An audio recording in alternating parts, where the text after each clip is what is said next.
ওটা সেটা লাভবান বেশি, ওটা বারে বারে বীজ বুনতে হয়, আর এটা তা না, একবার বুনলেই সারা বছর কাটা যায়। এখন আছি আমি আমাদের টাঙ্গাইলের আমার এক কাকা, সে এই যে পুঁইশাক চাষাবাদ করছে।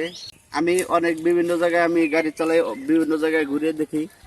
তো আমি যখন কেরানীগঞ্জের দিকে যাই, এই পুঁইশাক তো চাষ করে যখন, তখন পুঁইশাক কিছুটা বড় হইলে ওটা সম্পূর্ণ একবার উঠাইয়া ওটা বাজারজাত করা হয়। আর এখানে আমার কাকাকে দেখতেছি যে সে এই পুঁইশাক যখন এক হাতের মতো যখন লম্বা হয়, তখন কিন্তু এটা এদিকে একটু দেখান। তো আমার কাকাকে দেখতেছি যে এটা সম্পূর্ণ একবারে না উঠে সে বারবার এটা কাটতেছে।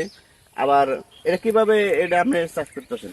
এটা চাষ করতে যত কাটবো তত কুচি নেবো তত হবো। তো আমরা দেখে অন্য জায়গায় দেখতেছি যে এটা সম্পূর্ণ শিকড় সুদ্ধা উপরে ফেলে, আর এখানে কাকা কাটতেছে, আবার ওখান থেকে কুচি গজায় ওইটা আবার বড় হইতেছে। তো এটা চাষ করলে গেলা দেখা যায় যে ওইটার তুলনায় তার চাষে অনেক লাভবান হওয়ার কথা। এটা লাভবান বেশি, ওটা বারে বারে বীজ বুনতে হয়, আর এটা তা না, একবার বুনলেই সারা বছর কাটা যায়। তো দেখেন সে একবার বুইনা সারা বছর সে কাটতেছে, আর তারা একবার বুইনা তারা সার গোবর সব যত্নাত্নি করে তারা একবার উপরে ফেলায় দিতেছে, ওটা পরবর্তীতে আবার ওদেরকে আবার ফিরে চাষ করতে হইতেছে।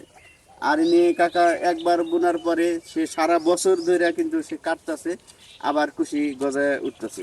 তো দেখেন একটা কাটছে, এদিকে ধরো, তো একটা কাটছে কুত্তুরি কুচি। তো আমরা দেখতে পারতেছি যে এই যে আপনি দেখান যে এইটা এই জায়গায় সে একটা প্রথম যে এইটা ছিল, গাছটা ছিল, সে কাটার পরে কিন্তু দেখা যায় যে এটা কিন্তু এটার থেকে আবার কুশি নিয়ে এটা জ্বালাইছে। তো এইভাবে আমরা যতবারই দেখতেছি যে একটা কাটার পরে আরো একটা গাছ কাটার পরে কিন্তু আরো 4-5টা কুশি গজায় কিন্তু তো এইভাবে করলে হয়তো অনেক লাভবান হবে যারা সম্পূর্ণ উঠায় ফেলায়। উঠে না না উঠে তারা যদি এইভাবে যদি চাষ করে তাহলে হয়তো তারা আরো লাভবান হবে। ধন্যবাদ।